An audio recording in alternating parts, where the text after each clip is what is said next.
বন্ধুগণ, আমি কবি মহিউদ্দিন চৌধুরী মাইকেল আপনাদের সামনে উপস্থিত হয়েছি একটি অনুকাব্য পাঠ নিয়ে।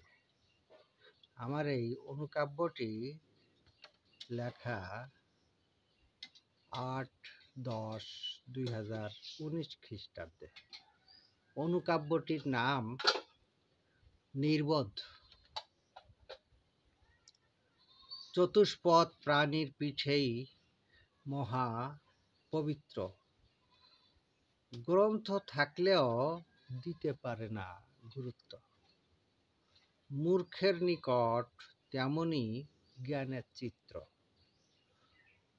নির্বোধগণ প্রায় সমান, দৈহিক বিবস্ত্র।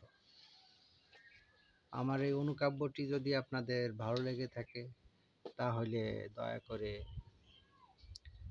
লাইক, কমেন্ট, শেয়ার দিয়ে এবং আমার এই চ্যানেলে নতুন হলে সাবস্ক্রাইব করে সাথে থাকার অনুরোধ রইল। আপনাদের সকলকে ধন্যবাদ, শুভকামনা।